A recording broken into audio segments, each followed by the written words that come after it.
VJACS சமையலுக்கு உங்க எல்லாரையும் அன்போட வரவேற்கிறேங்க. இன்னைக்கு நம்ம பார்க்க போறது ஒரு டிஃப்ரெண்ட்டான ஸ்விஸ் ரோல் பார்க்க போறோம். யூஸ்வலா நம்ம ஜாம் ஸ்டஃபிங் வச்சு தான் ஸ்விஸ் ரோல் பார்த்துருப்போம். ஆனால் இப்போ நான் குல்கந்த் வச்சு ஸ்விஸ் ரோல் பண்ண போகிறேன். வாங்க எப்படி செய்யறதுன்னு பார்க்கலாம். அதுக்கு முன்னாடி VJACS சமையலை நீங்கள் இன்னும் சப்ஸ்கிரைப் பண்ணலன்னா மறக்காமல் சப்ஸ்கிரைப் பண்ணிக்கோங்க. அப்படியே பக்கத்தில் உள்ள பெல் ஐக்கானை ப்ரெஸ் பண்ணிங்கன்னா நாங்கள் போடுற வீடியோஸில் உங்களுக்கு கண்டினியூஸாக நோட்டிஃபிகேஷன்ஸில் வரும். ஃபஸ்ட்டு நம்ம ட்ரை இன்க்ரீடியன்ட்ஸ்லாம் ரெடி பண்ணிடலாம். அதுக்கு நான் ஒரு 1/4 கப் அளவுக்கு மைதா மாவு எடுத்துக்கிறேன். அப்புறம் 2 டேபிள் ஸ்பூன் அளவுக்கு மைதா மாவு எடுத்துக்கிறேன். டோட்டலாக இது 6 டேபிள் ஸ்பூன் கணக்குங்க. அடுத்ததாக 1/4 டீஸ்பூனில் பாதி மட்டும் பேக்கிங் சோடா சேர்த்துக்கிறேன். அதாவது 1/8 டீஸ்பூன். அப்புறம் 1/2 டீஸ்பூன் பேக்கிங் பவுடர் சேர்த்துக்கிறேன். அப்புறம் ஒரு பிஞ்சு சால்ட்டு சேர்த்துக்கலாம். இது எல்லாத்தையும் சலிச்சு எடுத்துக்கலாம்.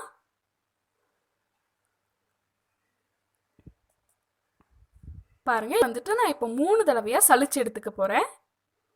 அப்பதான் நல்லா எல்லா மாவும் நல்லா மிக்ஸ் ஆகும்.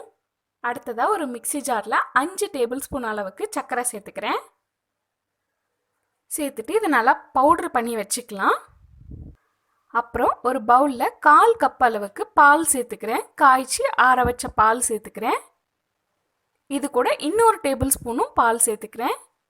டோட்டலாக 5 டேபிள் ஸ்பூன் பால் சேர்த்துக்கிறேன். இது கூட 2 டேபிள் ஸ்பூன் அளவுக்கு பால் பவுடர் சேர்த்துக்கிறேன். டேஸ்ட் சூப்பராக இருக்கும் நம்ம பால் பவுடர் சேர்த்துக்கிறதுனால. ஒரு விஸ்கை வச்சு நல்லா கலந்து விட்டுடலாம். நல்லா மிக்ஸ் பண்ணிக்கோங்க. நீங்கள் பால் பவுடர் இல்லைன்னா கார்ன்ஃப்ளவர் கூட சேர்த்துக்கலாம். இது கூட நம்ம பொடி பண்ணி வச்சுருந்தோம் இல்லையா சர்க்கரை, அதை சேர்த்துக்கலாம். 5 டேபிள் ஸ்பூன் சர்க்கரையை பொடி பண்ணி வச்சுருந்தோம், அதை சேர்த்துக்கிறேன். சேர்த்துட்டு நல்லா கலந்து விட்டுக்கலாம். நல்லா மிக்ஸ் பண்ணியாச்சு. இப்போது 2 டேபிள் ஸ்பூன் அளவுக்கு சமையல் எண்ணெய் சேர்த்துக்கிறேன். இதையும் நல்லா கலந்து விட்டுக்கலாம். அடுத்ததான் நான் எசன்ஸ் சேர்க்க போகிறேன். குல்கந்த் ஸ்விஸ் ரோல்ன்றதுனால நான் ரோஸ் எசன்ஸ் சேர்த்துக்கிறேன். இது ஒரு 1/2 டீஸ்பூன் அளவுக்கு நான் சேர்த்துக்க போகிறேன். இப்போது உங்ககிட்ட ரோஸ் எசன்ஸ் இல்லைன்னா நீங்கள் வெண்ணிலா கூட சேர்த்துக்கலாம். ரோஸ் எசன்ஸ் சேர்த்திங்கன்னா அதோடைய ஃப்ளேவரே தனியாக இருக்கும், சூப்பராக இருக்கும். நல்லா கலந்து விட்டுட்டு நம்ம ரெடி பண்ணி வச்சுருந்த ட்ரை இன்க்ரீடியன்ஸை இது கூட சேர்த்துக்கலாம். சேர்த்துட்டு நல்லா மிக்ஸ் பண்ணிக்கணும். இந்த மாதிரி ஒரே டைரக்ஷன்லேயே மிக்ஸ் பண்ணிக்கணும். பாருங்க, ரொம்ப நைஸாக ஸ்மூத்தாக வர்ற மாதிரி மிக்ஸ் பண்ணி வச்சாச்சு.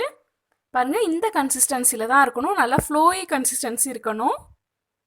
அப்போ தான் ஸ்விஸ் ரோல் கரெக்டாக வரும். இப்போ நம்ம வினிகர் சேர்த்துக்கலாம். 1/2 டீஸ்பூன் அளவுக்கு வினிகர் சேர்த்துக்கிறேன். சேர்த்துட்டு கடைசியாக ஒரு தடவை மிக்ஸ் பண்ணிடலாம். இப்போ நம்மளுக்கு பேட்டர் ரெடி ஆயாச்சு. நம்ம பேக் பண்ண போகிறோம். இதை நான் இன்னைக்கு தோசைக்கல்ல தான் பேக் பண்ண போகிறேன்.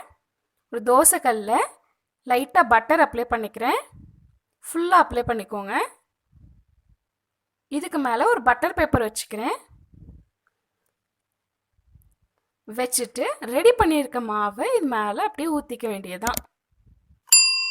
இங்கே பாருங்கள், இந்த மாதிரி ஊற்றுனா ஃபுல்லாக ஸ்ப்ரெட் ஆகணும். இந்த கன்சிஸ்டன்சியில் தான் இருக்கணும். இப்போது இந்த தோசை தவா ஃபுல்லாக ஸ்ப்ரெட் பண்ணிக்கலாம். ஒரே ஈவனாக இருக்க மாதிரி ஸ்ப்ரெட் பண்ணிக்கோங்க. அடுத்தது ஒரு கனமான தோசை தவாவை ஒரு 10 நிமிஷமாக ஹீட் பண்ணி வச்சுருக்கேன். மீடியம் ஃப்ளேமில் ஹீட் பண்ணி வச்சுருக்கேன்.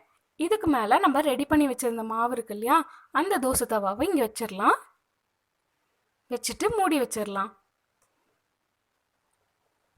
ஒரு 15லேருந்து 20 நிமிஷம் அப்படியே இருக்கணும். அது வேகிறதுக்குள்ள நம்ம உள்ளார இருக்க ஸ்டஃபிங்ஸ் ரெடி பண்ணிடலாம். ஒரு சின்ன பவுலில் 2 டேபிள் ஸ்பூன் அளவுக்கு குல்கந்த் எடுத்துக்கிறேன். நான் ரெடிமேடாக நாட்டு மருந்து கடையில் வாங்கினேன். அது கூட ஒரு டேபிள் ஸ்பூன் அளவுக்கு கொஞ்சம் வெது வெதுப்பான தண்ணி எடுத்துக்கிறேன். இது ஒரு தடவை கலந்து விட்டுட்டு ஒரு 5 நிமிஷம் அப்படியே இருக்கட்டும். ஒரு 5 நிமிஷத்துக்கு அப்புறம் நம்ம மிக்ஸி ஜாரில் சேர்த்து அரைச்சி எடுத்துக்கலாம். இங்கே பாருங்கள், நான் அரைச்சி எடுத்துட்டேன். பாருங்கள், இந்த மாதிரி கன்சிஸ்டன்சியில் இருந்தால் தான் நம்மளால் ஸ்ப்ரெட் பண்ண முடியும். இதை நான் ஒரு பவுலில் மாற்றி வச்சுக்கிறேன். பாருங்கள், உள்ளார ஸ்டஃபிங் ரெடி ஆகிடுச்சு. நம்மளுடைய கேக்கும் இங்கே ரெடி ஆகிட்டு இருக்கும். ஓப்பன் பண்ணி பார்க்கலாம். இந்த மாதிரி ஒரு ஸ்கியூவரோ இல்லை ஒரு டூத் பிக்கோ வச்சு இந்த மாதிரி நடுவில் குத்தி பாருங்கள். குத்தி பார்த்தீங்கன்னா ஒட்டாமல் இருக்கணும். நல்லா க்ளீனாக வந்திருக்கு, ரெடி ஆயிடுச்சு. இப்போ நம்ம இதை எடுத்துடலாம். எடுத்து ஒரு பட்டர் பேப்பர் மேலே வச்சுக்கிறேன். கொஞ்சம் சூடாக இருக்கக்குள்ளேயே நம்ம ரோல் பண்ணிடணும். அதுக்காக எடுத்த உடனேயே நம்ம ஓரத்தில் உள்ள பீஸ்லாம் கட் பண்ணி எடுத்துடலாம். ஒரு பர்ஃபெக்டான ஷேப் வரணும். ஸ்கொயர் ஷேப்காக நான் இந்த மாதிரி ஓரத்தில் உள்ளதெல்லாம் கட் பண்ணி எடுத்துக்கிறேன். கட் பண்ணி எடுத்துட்டு நம்ம பேக் பண்ணக்குள்ளே வச்ச பட்டர் பேப்பரை எடுத்துடலாம். எடுத்துட்டு இன்னொரு பட்டர் பேப்பரில் இந்த மாதிரி வச்சுக்கலாம். வச்சுட்டு இங்கே பாருங்கள், இந்த மாதிரி ரோல் பண்ணிக்கோங்க. கொஞ்சம் சூடாக இருக்கக்குள்ளே ரோல் பண்ணிக்கோங்க. அப்போ தான் கேக் நல்லா ஃப்ளெக்சிபிளாக இருக்கும். கொஞ்சம் சூடாக இருக்கக்குள்ளே பண்ணிடணும். பண்ணிட்டு இந்த மாதிரி எடுத்துருங்க.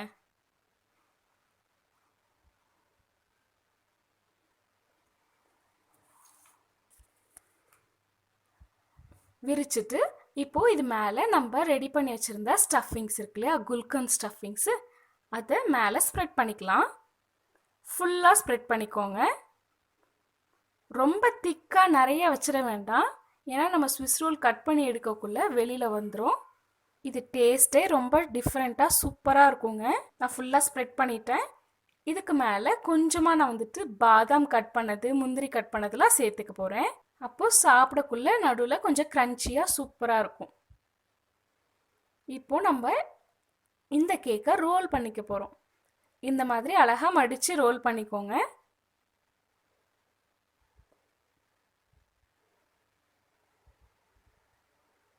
பாருங்கள், இப்படி ரோல் பண்ணிவிட்டு மேலே இதே பட்டர் ஷீட்டை வச்சு நல்லா கவர் பண்ணிக்க போகிறோம். இங்கே பாருங்கள், இந்த மாதிரி டைட்டாக வச்சு ரோல் பண்ணிக்கோங்க. அப்போ தான் நல்லா ஃபிட் ஆகும். ஃபுல்லாக ரோல் பண்ணிவிட்டு சைட்லேயும் இந்த மாதிரி டைட் பண்ணிவிடுங்க. டைட் பண்ணிவிட்டு ஃப்ரிட்ஜில் ஒரு அரை மணி நேரமோ இல்லை 1 மணி நேரமோ வச்சுருங்க. பாருங்கள், நான் ஃப்ரிட்ஜில் ஒரு அரை மணி நேரம் வச்சு எடுத்துட்டேன். இப்போ நம்ம ஓப்பன் பண்ணி பார்க்கலாம்.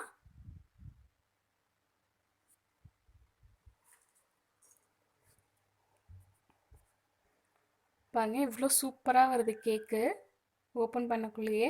இப்போது நம்ம சின்ன சின்ன பீஸாக இதை கட் பண்ணிக்க போகிறோம்.